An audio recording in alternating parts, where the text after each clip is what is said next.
Estamos online, estamos. Olá pessoal, boa noite a todos, pessoal que está entrando, pessoal aqui do chat, boa noite, legal. Bom, você certamente já se perguntou como ser um bom advogado, ou o que é um bom advogado, ou o que fazer para ser um bom advogado, como ter sucesso na profissão, como se destacar, como obter êxito no meio da tua profissão.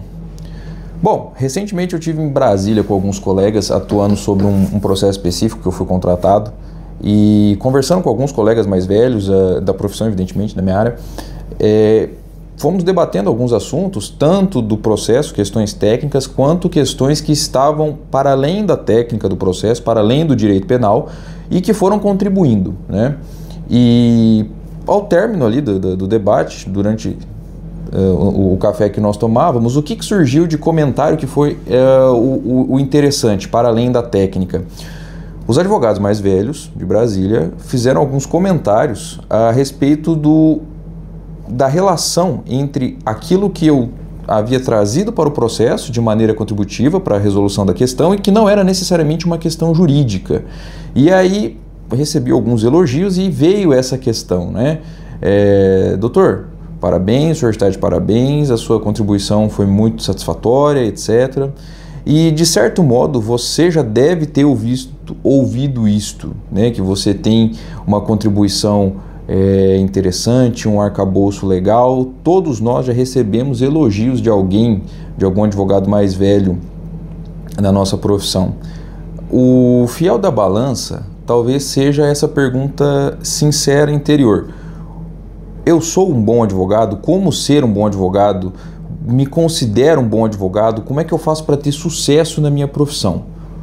Olha, levando em conta a minha advocacia, os resultados que obtive e principalmente as observações feitas por advogados mais velhos, pessoas que estão na estrada há muito mais tempo que eu identifiquei, com base nessa última conversa lá em Brasília, alguns pontos em comum que eu pude observar na fala deles e trouxe para compartilhar com vocês. Então veja, com relação a essa pergunta, né? Cândido, será que eu sou um bom advogado? Eu sou um bom advogado? O que eu preciso fazer se eu não for um bom advogado? Por onde começa? Eu estou perdido? Eu estou no começo da carreira? Eu não sei onde eu quero chegar. Olha, sinceramente, eu tenho uma opinião forte sobre isso e ela começa com a seguinte situação. Se eu fosse elaborar um ponto de partida, eu ia dizer que o bom advogado é aquele que tem autoconhecimento. O que eu quero dizer com isso? Você já deve ter ouvido falar, você já deve ter visto, sei lá, mais de 3, 4, 5 pessoas falando que é importante conhecer o processo, que você tem que conhecer o processo de capa a capa, que o processo se conhece de capa a capa, que isso, que aquilo, que o direito, que a lei. Ok, vamos por partes. Quais são as minhas considerações, as minhas observações sobre este ponto? Do bom advogado, sobretudo aquele que está no início da carreira, está buscando progredir, está buscando crescer, está buscando reconhecimento, está lutando pelo teu espaço. Veja, eu diria que o bom advogado é aquele que tem um autoconhecimento próprio, honesto e sincero. Cândido, isso é coach? Que papo é esse? O que isso tem a ver com direito? Isso tem exatamente a ver com o processo, isso tem a ver com direito. Por quê? O advogado que tem autoconhecimento, que ele sabe em primeiro momento, em primeiro plano, ele sabe como ele funciona, ele sabe como ele reage, ele sabe o quanto de pressão ele aguenta, ele sabe onde é o seu limite, ele larga com uma vantagem enquanto exercício da advocacia, enquanto exercício do advogado. Por que eu falo isso? Porque vamos do começo. Advogar ou advogado, o significado da palavra advogar é falar por alguém, ad mais vogar. Então eu falo por alguém, o advogado é aquele que fala em nome de alguém. Então nós falamos em nome dos nossos clientes. E qual é a importância de você falar em nome do seu cliente? É o mero ato de abrir a boca e pleitear, ou no caso de pedir, peticionar? Não. Por quê? Porque isso todo mundo faz, isso o papagaio faz, isso o chat GPT faz hoje em dia. Hoje a inteligência artificial está tomando um certo proporcionamento maior na internet, sobretudo no meio jurídico. E como é que você se destaca, como é que você mede isso? Olha, eu diria que o primeiro passo é conheça o seu temperamento. Aqui vale ser sincero consigo mesmo. Conheça o seu temperamento.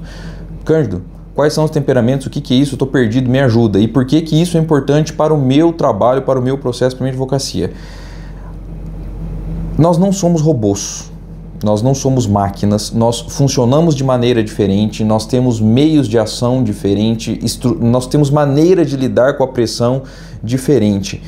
O primeiro passo é você entender o que está acontecendo ou como você lida com isso. Isso inclui basicamente você conhecer o seu temperamento no primeiro ponto. Os temperamentos são fleumático, colérico, melancólico e sanguíneo. Muito bem.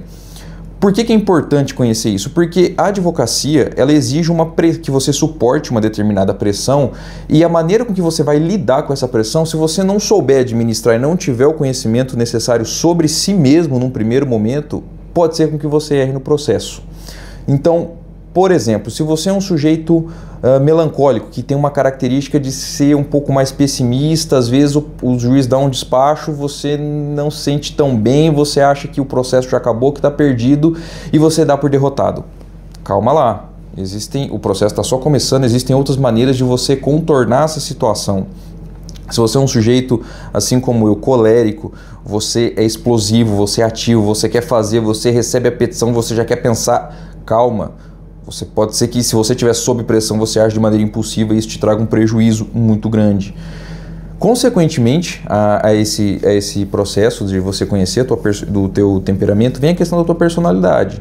Você precisa saber como você funciona. Você precisa ser honesto consigo mesmo. Você precisa saber quanto de fibra a tua personalidade tem hoje, o quão forte você é, ou quais são os teus pontos mais fracos. Você precisa ter esse conhecimento para você saber administrar, se auto-administrar enquanto advogado, enquanto ser humano, enquanto pessoa, para que você lide com essas informações da maneira mais transparente possível quando o processo chegar na tua frente, porque lembrando e repetindo, nós não somos máquinas. O processo chega, a demanda chega, o cliente chega, a cobrança vem, a pressão aumenta, e como é que nós vamos lidar com isso se nós não nos conhecemos? Isso pode atrapalhar um processo? Tanto pode atrapalhar um processo, como isso pode ajudar você num processo se você conhece e consegue dominar essas questões que são todas individuais e particulares.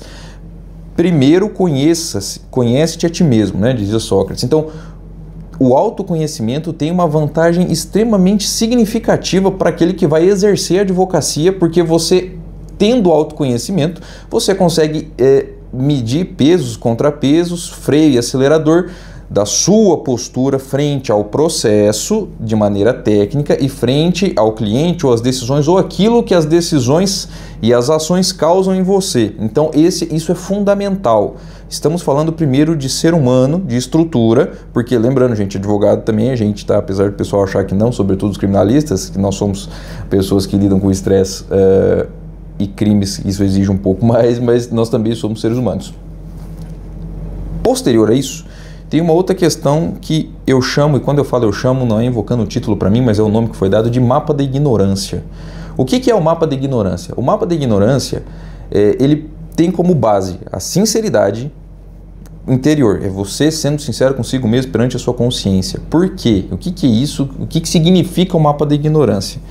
De maneira bem simples, o mapa da ignorância é você ter a consciência e, eu até anotei aqui para não me perder e falar certinho para vocês, para contar esse detalhe. Saber o que você não sabe é tão essencial quanto saber aquilo que você sabe. O que significa isso? Significa exatamente que você sabe até onde você tem segurança para agir sozinho, você tem conhecimento, você tem força, você tem técnica, você consegue resolver o problema sozinho, você consegue lidar com aquilo, tanto da maneira técnica quanto da maneira processual e humana, falando nesses outros elementos. Cândido, do que você está falando? Está muito abstrato esse papo de pessoal e processo. Veja, tecnicamente você lidar com uma petição é uma situação. Você tem um conhecimento técnico, você toca o processo, sabe como é que o rito funciona, como é que a tese funciona, você encaixa aquilo. Agora, quando chega a denúncia para você e o teu cliente, dentro do exercício da advocacia, confessa para você ou assume, doutor, eu roubei, eu matei, eu estuprei, mas a condição era essa, a situação era essa e você precisa lidar com isso. Se você não sabe o seu limite, se você não sabe lidar com todas essas questões, com certeza isso vai influir e normalmente de maneira negativa vai atrapalhar o teu processo, tá? Vai atrapalhar o teu bom desempenho. Por que que eu repito e friso isso? Porque advogado e advocacia não é só técnica, existe um elemento orgânico, existe um elemento humano que é um sujeito, um indivíduo concreto de carne e osso que acusa, um indivíduo concreto de carne e osso que julga, um indivíduo concreto de carne e osso que defende e um indivíduo de carne e osso que é o réu do processo. Nós não podemos esquecer isso. O tempo todo temos que lembrar, existe um ser humano com um papel social diferente atuando. Como é que eles funcionam, como é que eles vão se comportar, depende da tua atuação dentro do processo ou do teu papel dentro do processo. Tá. Então, essa primeira frase, esse primeiro ponto, na verdade, ele diz respeito a um aspecto extremamente interior, básico no sentido de base, de ponto de partida. E aí vem a segunda questão, o segundo ponto, que começa a ser nivelado uma outra configuração, uma outra nota de corte, que é conhecer a técnica.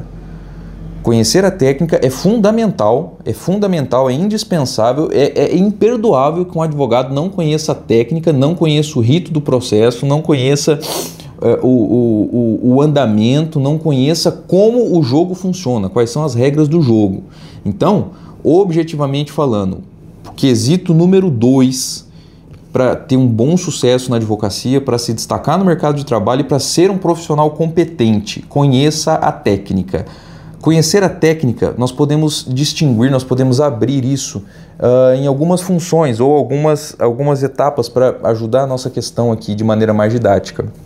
Conhecer a técnica, conheça a doutrina básica sobre aquele tema, aquele assunto, aquela pauta.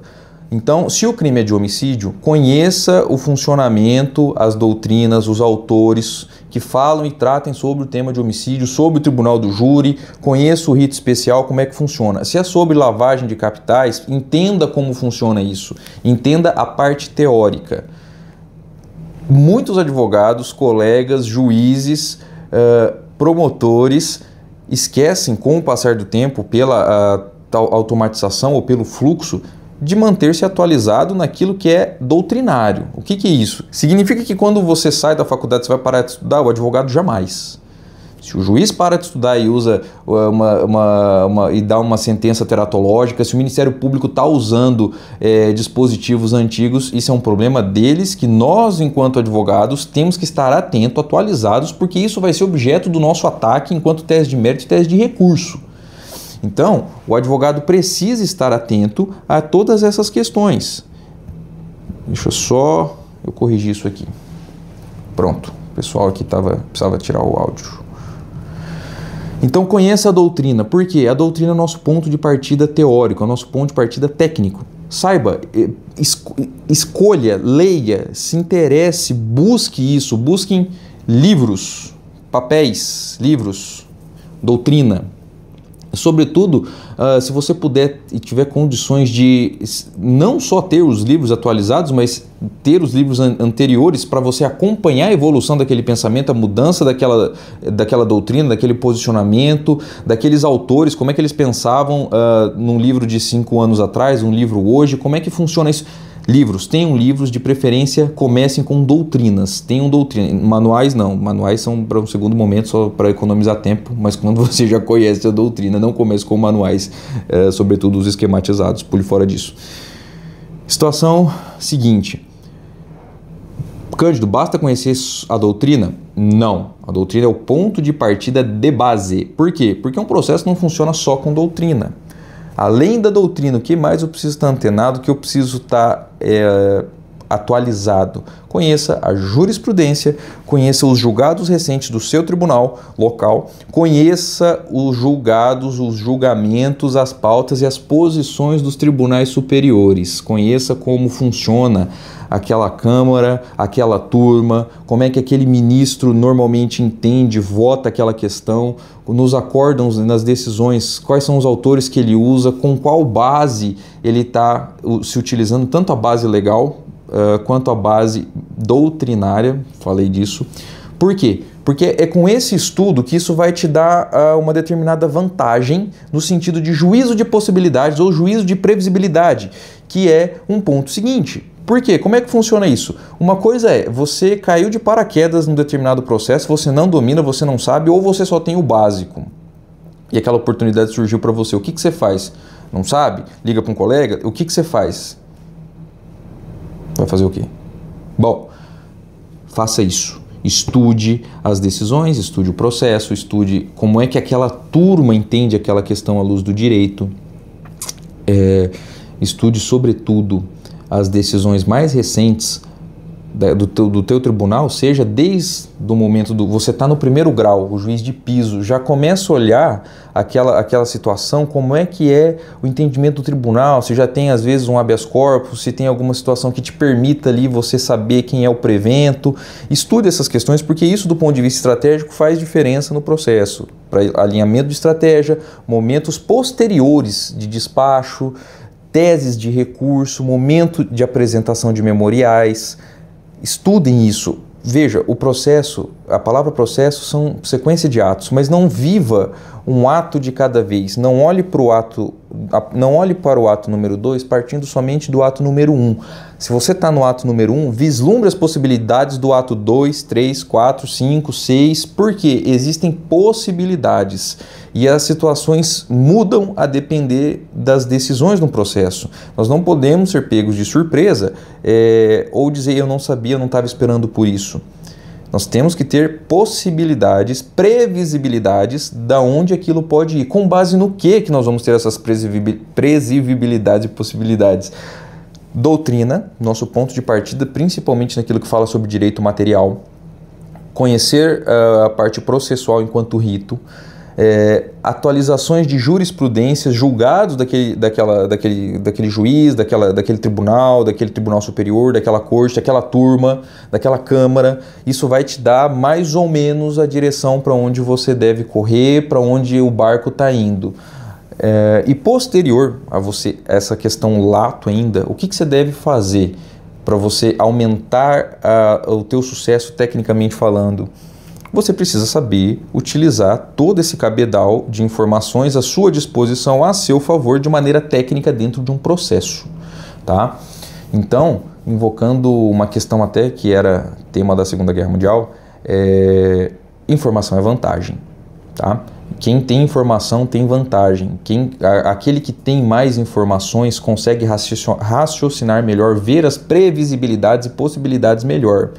Leibniz dizia que o sujeito que tivesse visto mais figurinhas, ele era mais inteligente, independente das figurinhas serem verdadeiras ou não. Figurinhas aqui eu falo recorte de imagens, tá? Mas por quê? Porque ele tem essa capacidade de fazer esse juízo e essas articulações.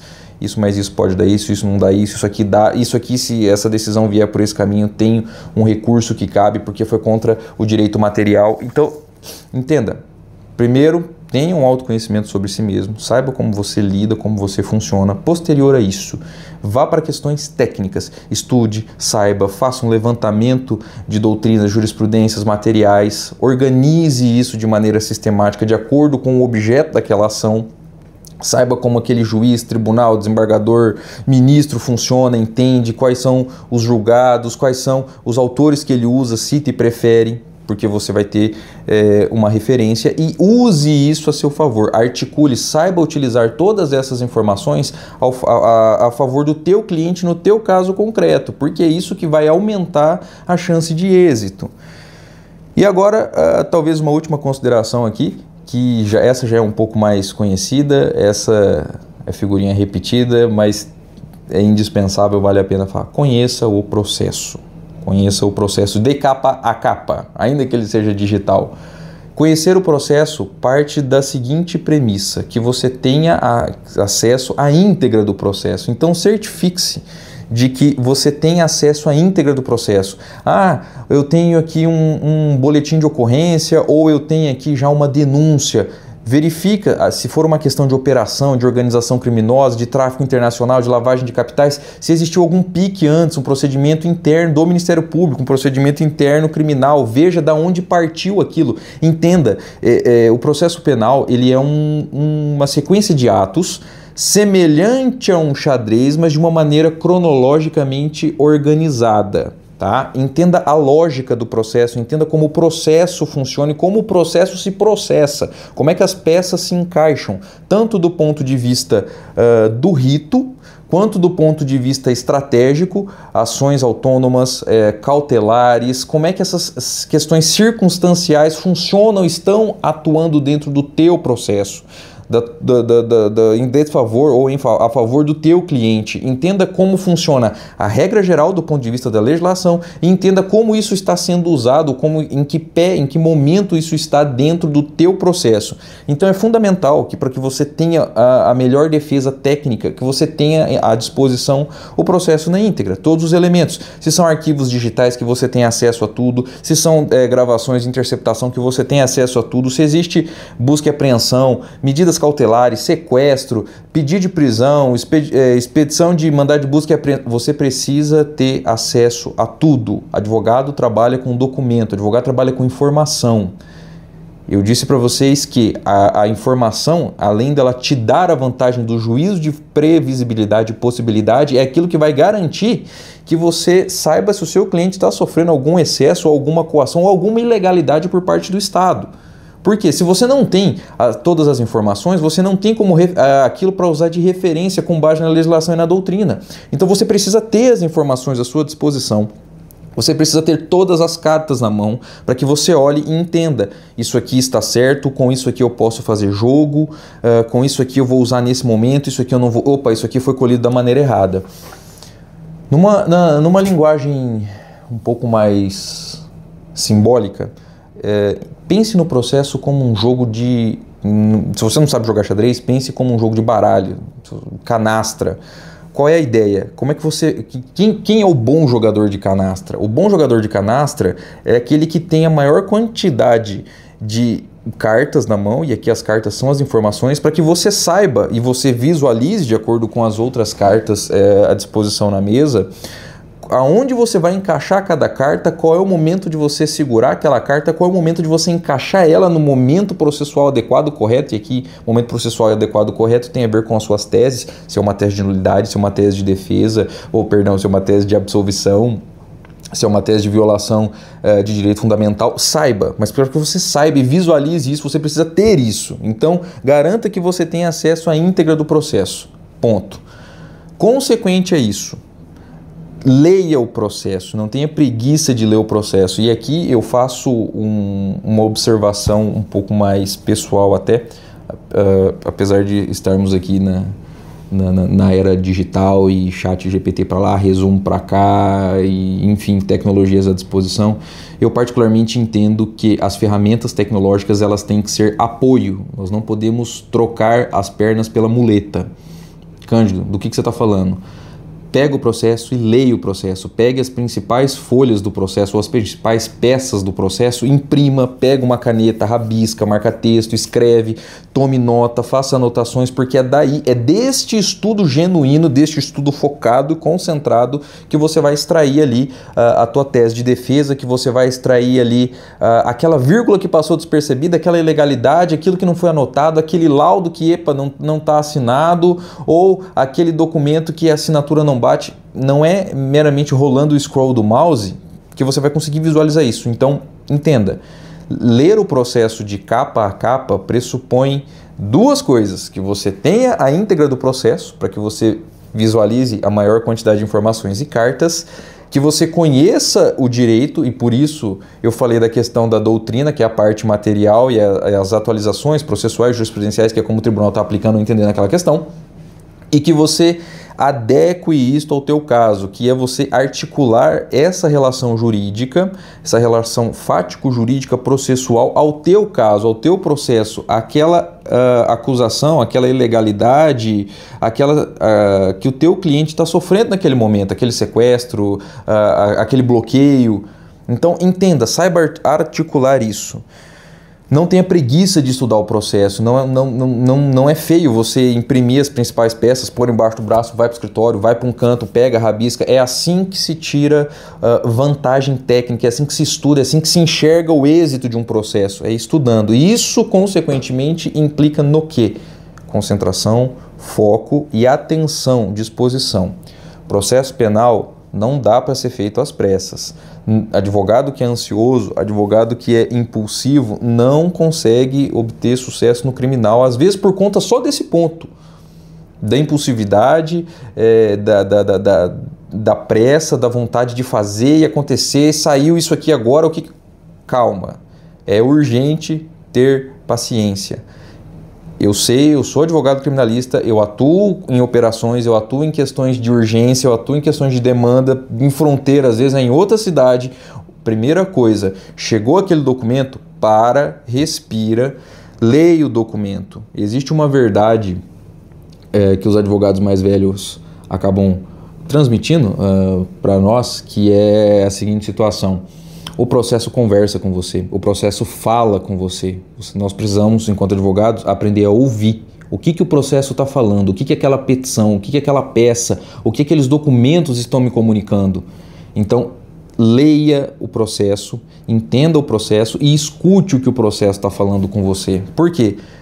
Porque o processo está pronto, a decisão, o despacho, a petição está na sua frente, está materializado, está ali, está fácil. Você não precisa ficar deduzindo ou adivinhando. A situação está ali, legal ou ilegal, excessiva ou não, está na tua frente. Então parta daquilo, pegue os conhecimentos e aplique.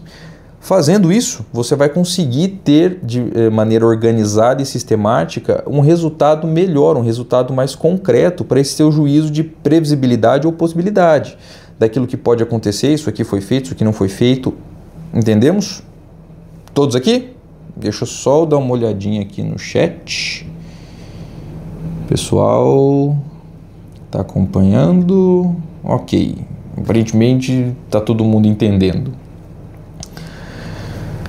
E por último, qual seria o encerramento aqui dessas considerações? O bom advogado que se preze é o advogado que tem autoconsciência de si, enquanto funcionamento, enquanto ser humano. É o advogado que tem uma personalidade forte, no sentido não de arrogância, mas de transparência e robustez. O advogado sabe se portar naquela situação porque ele tem segurança pessoal e ele tem segurança, sobretudo técnica, segurança jurídica. Ele sabe como aquilo funciona, ele sabe enfrentar aquela situação de maneira combativa. Isso é personalidade forte que a advocacia exige que o advogado tenha. E sobretudo, isso aqui nós não podemos abrir mão nunca, é a humildade intelectual. Nós sempre temos que estar disposto a aprender, a estudar. Nós nunca sabemos tudo.